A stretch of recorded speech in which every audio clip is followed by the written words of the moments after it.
Amit, so after your prelims examination was done, did you immediately dive into your mains preparation, or did you take some time off, a couple of days, and then get into the preparation? What did you do last year? So after the prelims exam is over, I prayed to God and checked my answer key for paper 1. And CSAT, since I'm an engineer, it's not much of an issue for me. But even CSAT actually is becoming a very tough paper. So you should ideally solve 4, 5, 6 papers before the exam and go. I know at least 15% of the people who have got cleared the cutoff for the first paper are not qualified because of CSAT. I think that number is very substantial, it is 15%, and one of the reasons for the fall in the cutoff. So after you have checked your key or got someone, and one more thing is that the key is generally long only. I have found that almost 10 questions are also 26 marks variation can come in the key. So suppose the cutoff is 85 and you are at 95, you should prepare for the mains examination. Irrespective of that, now we are in May. This is the next 6 months is only for preparing for the mains examination. Okay, this is the exam cycle. There is a cycle to the exam. It is not like you can simply enter and then you will do well. For example, if now prelims is over, now people will write mains. So you should prepare for mains, or you should start your preparation now, so that in 6 months your optional is to some extent completed and your general studies is completed. And then in the last 2-3 months you can focus on prelims. If you want to study prelims now, it is not at all the right time to study for prelims now. You should study for mains to previous year question. Even in mains paper, from 2013 the pattern has changed for mains, while from 2011 the pattern has changed for prelims. That's why I said I have done from 2011 for prelims, and for mains I have done from 2013.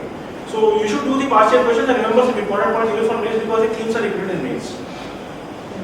So after prelims examination, you have about 100 days. Yes. Right? How important was test series for you in these 100 days of your preparation? So test series definitely, I think you should do a reasonable number of tests. It definitely plays a role. It points out your common mistakes. So I think maybe you should give 3 to 4 tests on each subject and 15 tests if you play. Very good base. Many institutes are offering good test series. So definitely it is important. Just don't do that the first time you are writing the GS1 paper is in the exam hall, because even if you write 2-3 times before, you have a good idea what is happening. And essay also you should practice 1-2 times, because essay also in essay paper the amount of effort that you need for further improvement is much lesser compared to the other papers. So you should write test series. Optional also you should write test series. I got such a good score in optional, but I did not write many test series. Probably in 2 years I only wrote 12 to 14 tests in optional, because it's a different ball game. Is that you have to remember the answer and then produce in the exam. So reasonable amount of test series is enough. And for marks for prelims, I never gave 70 or 80 marks. For first time I gave 25 marks, and second time I only gave 7 marks. And still I got one of the highest scores in prelims. So giving too many marks also is not essential.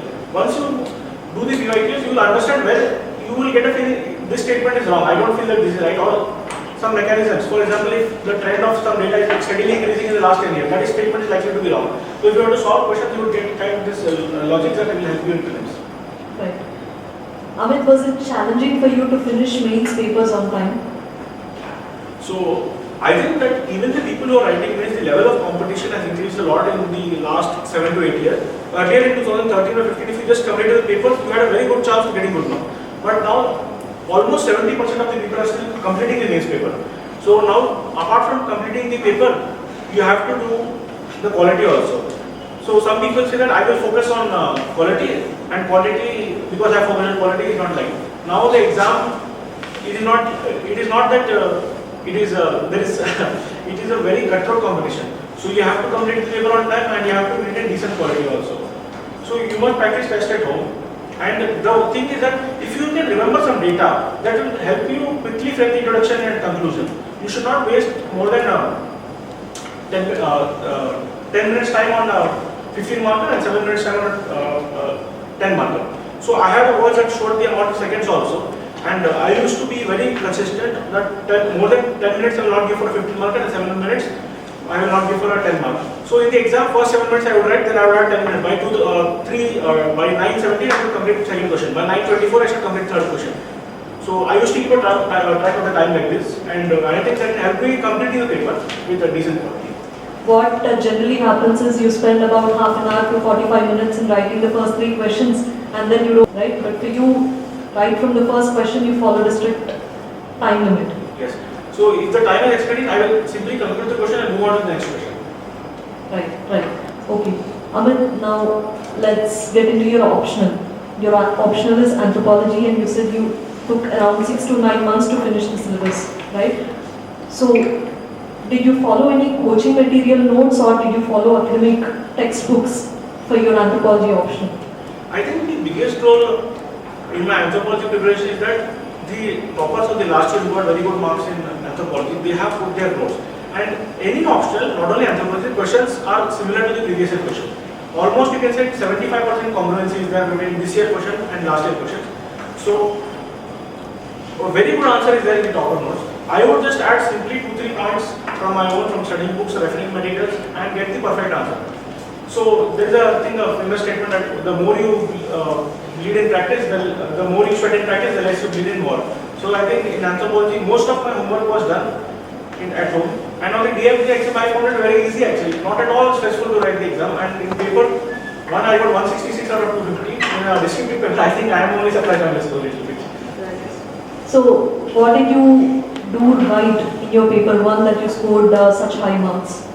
So the choice of the question selection is that in optional, in general studies, all the questions are compulsory. Questions are very generic. What are the branches of anthropology? Do you think this one? If you choose such kind of questions, you will get average marks. Let us say 9 to 10 out of 20. But if you want to write what is Homo erectus, what are the specific features of Homo erectus, where it is found, draw maps, and do that kind of stuff, then definitely you will get 13 to 12 out of 20. And that I think final score is around 65%, I think so. So you must give technical points. And there is no shortcut for optional. You have to prepare it in degree level paper, and it's not short. It is taking a lot of time. And personally, I used to feel very happy. And one day I used to feel that if I get good marks in optional, I will become a very good rank. I will get, and I will also get a topper back. I used to feel. So I think that day has come today. Right. So now coming to paper 2 of anthropology optional. If not for anthropology, if you take public administration or PSIR, generally, students tend to write very vague, generic answers in paper 2, right? I don't know if that is the case with anthropology as well, but they tend to write very generic answers to questions, right? What did you do to cover this gap? So most of the options in paper 2 is the applied aspect. What is the application of the subject in India? For example, if it is political science, it will be what is the political system in India. If it is public administration, how does public administration work in India? In anthropology, what is the tribes in India? So India specific and application oriented towards India. So in paper 2, you must have good case studies. Case study, what case study is? It's like an example with some context. For example, if some person does some small visit in some village and he finds that okay, here the Manrega works are being stolen by people because they are simply copying the thumb impression and doing it. So you can mention that in this village in 2018 or something, the case study was done by this person XYZ, and the conclusion is that so that's how you must improve it. You must give a lot of examples of a lot of case studies, and also here also there is some scope for choosing clever questions and giving. You should give a lot of examples, and you should try to speak from your heart, not in a bookish way. So that is very helpful because it will distinguish an answer. And in general, I found paper 2 scoring is slightly lesser than paper 1. But still, I got good score in paper 2, was at 140. And I think highest in paper 2 was 125, 150, something like that. Okay. So you feel that selecting right questions is very important in optional, right? Compulsory questions, anyway, everyone has to write. Now, the optional questions. How did you choose? Did you choose very general questions or did you choose specific questions going by your answers to my previous questions? I think you have chosen very specific questions where you have specific content, right? What was the reason for it? Because in specific content you can showcase your knowledge and it gives more marks. So that is the only way. And actually in the exam hall, I think anthropology is a very easy, any option for it is very easy to write in the exam hall because all the questions are there in your mind. You don't need to think, just you can write in a very fast manner and you can get good marks. And one more thing is that since you have already written 4 GS papers, you are little accustomed to write now. The chances that you will miss out in few questions in GS 1 and 2 is much more than that you will miss out in option. So that I think that is what happened with me. Now, let's come to your interview, personality test. How did it go? What were the sort of questions did the board members ask you? So I think both years my interview score was good. 187 last time and 170 this time. And interview stage I think is very different. All 3 stages require some different kind of skill. In prelims you require different kind of skill, mains you require different, and interview different. But once you reach the interview stage, I think you can easily prepare from there on. You have sufficient time. And there is a lot of background work that goes into interview preparation. You must know about your home city or optional, which city you come from, what are the current news happening. So if you cover 6-7 domains are there in interview. If you cover what is the meaning of your name. Actually, both my interviews I was asked what is the meaning of my name. So if you compare the domains, the reason why people get less marks is I have identified these two things. Either they say something that is incorrect, or they are not listening, or they are little vulgar, or overproductive is one of the reasons, or that they had lack energy levels. So if someone were to ask, they will give simply one word answer. So if you do like this, I think these are the two common reasons for why getting marks less in it. If of course he likes you, he will give you more marks, but on average people get very good kind of marks only. Were you quite nervous on the day of your interview? Actually, I am not nervous because I have given a lot of mock interviews. So in 2 years, I think I have given 20 mock interviews. So I am actually a little accustomed to speaking on stage now. Right, right. Now, let's come to your everyday life during your preparation. What was it like? What were you doing every day other than studying? So I would study for 8 hours a day. I never studied for 18 hours a day. So 8 hours a day, but I was very consistent. 8 hours a day I used to do the study. And the rest of the time I feel that as a human being it is my personal time. So I did whatever I want to do in the rest of 8 hours and sleep for 8 hours. So only 8 hours rest. So you didn't try to keep away from friends or social media? So I think whenever the exam cycle is very near, especially during the 3 months or 4 months, the most hectic phase of the examination is the 3 months after the prelims is over and when the mains is going to begin. Those 3 months I was very serious. I was to study much more in those 3 months, but those are the only 3 months I studied much more. After your interview, so mains examination, which is the most relaxed period, because for 6 months you don't have any work. People think that after clearing prelims might be easier, but actually it is the most hectic thing. So within 1-2 days you have to again start from mains examination. And all my inputs have been very frank only, so I think it might be helpful to the aspirants. One more thing, many candidates, they go till interview, till the stage of the interview, the results come out and they don't clear the examination, and within a week or 10 days you have prelims examination again. It happened to you as well, even though you scored a good rank, you still wanted to give examination again. How did you pull yourself back up to go and give prelims examination, which is really tough? So I think that is the reality. I think is very grim actually. 1800 people gave interview, and all of them were expecting the results in last Monday, and yesterday was the prelims examination. So 1300 people are not in the list, and even those who got selected, most are not satisfied with their service. Some may be, many people will be, but many are not happy. Again, they are present in this examination. So I think this highlights that it is a very tough examination, and many people are not in the list also. They have worked equally hard, maybe more than me also. But it is such a complex exam that many factors are there, and I think definitely luck factor definitely is there, and nobody can deny it, because my score is 994. If I want to get just 40 marks less in any of these stages, I would not even be in the list. But 994, I am getting 70th rank, which is very good. So luck factor is there, and it is not nice actually to see that many people are there who are not getting result and their hard work is not appreciated. So definitely this one aspect of the exam, I think some mechanism should be there so that people are not getting selected have other avenues also. Amit, how important was the role that your family played in your preparation journey? So definitely family has a very important role. Personally, my father is a civil servant, but he was never involved in my preparation. I would not even discuss anything with him. So, and I never asked him for any advice on any of the subjects. But my mother and my brother definitely have played a lot of role, especially my brother. Because whenever I was not used to feel good, he used to order a lot of food for me, and I used to eat the food, and I have gained a lot of weight during the preparation. But so I think it is necessary to have. I think even if we have 1 or 2 friends who we can talk with our open heart. Nowadays people have many more friends. They have more than 1,000 friends on Facebook. But even if 1 or 2 people are there, you can talk to about your struggle. I think it acts as a release valve. And now I am giving a topper talk that it might appear that I have done everything perfectly, but there were many struggles. I also don't revise properly. I am also distracted sometimes. I am also human, and I also wander around. I also have self-doubts. So if you were to ask me 1 week back, let us say, Amit, are you IAS Patel? I would say I don't know. I just hope that I am getting some service and I am out of this cycle. But now, once people become toppers, I think the perception of themselves changes. So nothing is guaranteed. and you have to be humble because 1 week before nobody knew about me, but now I am getting out of attention. So it is simply you have to be consistent and pray to God every day that things turn in your favor. So there must have been a lot of ups and downs during your preparation journey, right? How did you pull yourself back up? You feel like studying one day and you feel like not studying for the whole week, right? You have a lot of emotional ups and downs.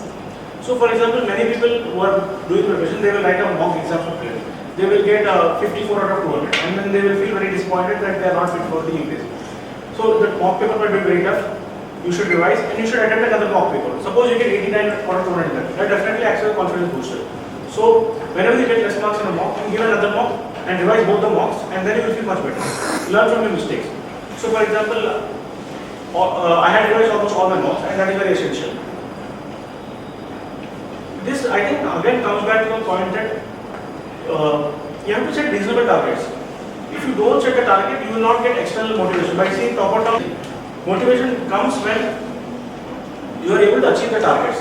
For example, if I make some target that I will make the best notes in this particular aspect of anthropology, I refer 4 top notes, complete my work, and I have 12 some small notes. My happiness in anthropology is that I never have to do that work again because in anthropology the syllabus is static. You don't need to prepare. For example, once I made some note, I can revise. Even if I would read 4 times more anthropology in optional, I don't need to update it. This is different in PSI, you need a lot of current affair. So that each time you are gaining something, almost the optional, the width of the optional is shrinking. So now it is very less for me. I don't need to prepare much in optional, even if I want to write again. So having actually that is the thing that there is no secret actually. I am telling you very simple things that you should do PYQ, you should do the basic books, you should have 50-page notes. This thing is known to many people, but implementation is very, very challenging. It's not easy. I don't say it's easy, even if you know all these things. And the exam also requires some element of luck, so all things have to come in here. Now, coming to answer writing. Now there is like a lot of market wisdom about answer writing practice, giving lot of mock tests, right? But still we have a lot of inertia to write answers or to start your answer writing practice. How did you overcome this inertia that we all have? So I think that just before prelims, people feel that I have not revised enough, and for writing 3 or 4 paper, they also feel that I have not studied enough. I think this fear is perennial. You will never feel that you have prepared enough. So simply write the exam. You just need a deep of confidence that okay, let one paper go away, but I will write it and find out what is my question and learn from it. So definitely you must write papers and do it. So when did you start your answer writing practice? So there is a common myth that you should do answer writing from day 1, but I never wrote even one answer before I was qualified for the prelims examination. Studying for mains is different from mains answer writing. You can do mains preparation now also, but no need to write many answers. After my prelims exam last time only I wrote any mains answer, and I would like to ask a question: which do you think get more marks, writing in points or writing in like big paragraph? So those who think writing in points gives more answer can raise their hand, and those who think writing in paragraph can give more marks can raise their hand. So I have found that people get marks in both the things. You can either write in points or you can write in paragraph. It is completely up to you. There is no one strategy. There was also this talk among UPSC aspirants that you need to have a lot of flowcharts, a lot of diagrams, a lot of data in your answers to score well. What do you think? What was your experience with it? There was talk in the market, right, that you need to have a lot of flowcharts in your answers, a lot of diagrams in your answers, a lot of data in your answers to score well. What was your experience with this? I think flowcharts, there is a role for them, but it's up to you. You don't need to overdo a flowchart. But data, I think that is the fact that if you put data, you get more marks. This is a common thing that most of the people who are getting good marks, they have put data. If you don't put data, it looks like a very generic answer. Though the subject is general studies, it is hardly generic. It's a very serious preparation. So did you have timetable on it? Everyday timetable, monthly timetable? So I did not have any timetable. I would study 8 hours a day, but it was up to me how I studied. I never kept any timetable. But you had daily targets or monthly targets as such, right? So since I was not doing a job, I had 16 hours in a day, so I was able to manage it. But targets I will complete this section by this date. And those were not very tough targets, those were very achievable. And this exam I think is very unique that there's three stages in the exam. Most of the exam, the day you write the exam, you know what is the fate. This year, this exam first prelims you write, then again 3 months result. You mains you write, again 3 months result comes. Again 3 months you write even again after 1 month the interview. So staying motivated for 2 long years is very tough. And this exam, many people are writing this many years. So the competition of the exam is increased. So you need to have very courage to even attempt the examination. Amit, can you condense your UPSC preparation journey and just share with all the aspirants here some 3 important points that they must remember when they are preparing? So I think the first thing you should look at the previous year questions. You must set achievable targets, and third thing I would say is that you should pray to God. Open the floor for questions from the aspirants. Now, if any one of you want to ask questions, please raise your hand.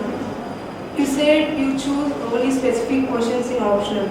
Did you choose specific questions rather than general questions in essay too? In essay also you choose.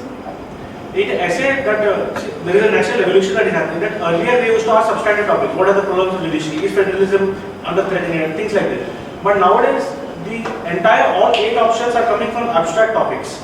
So there is no option you have to do write the abstract essay. So you have to. While definitely I would say that within choice of an abstract or concrete topic, you should choose a concrete topic. But last year it was that both the sections were abstract. And essay scores have actually fallen this year because of this. What we have noticed in optional papers is that they have moved on from the so-called core topics in the subject to peripheral topics, right? For example, they used to ask a lot of thinkers-related questions in public administration. Now they have moved on to all the peripheral topics like boards and commissions, which everyone used to leave, right? Is the same thing happening with anthropology as well? So I'm not sure about public administration, but I once read a blog by Amit Malempati. He said that after studying public administration for 4 years, I still do not know what is the demand of the question. That is why after that I have shifted to anthropology, and he got very good marks in anthropology. He secured rank 1 after that year. But in anthropology, that is why I said that the nature of the paper is very different. In anthropology, I think it will be more scoring in sociology, generally because, not because that there is some discrepancy, but the reason is that the demand is understood by the aspirant. If they want to ask what is the feature of the mesolistic periods, there is a standard answer and you can find that. So, apart from that, I do not have knowledge of public administration, but in anthropology also some new questions are being asked. But overall the theme is very similar. Sharing your time and giving some message to our aspirants. Thank you all. Thank you very much.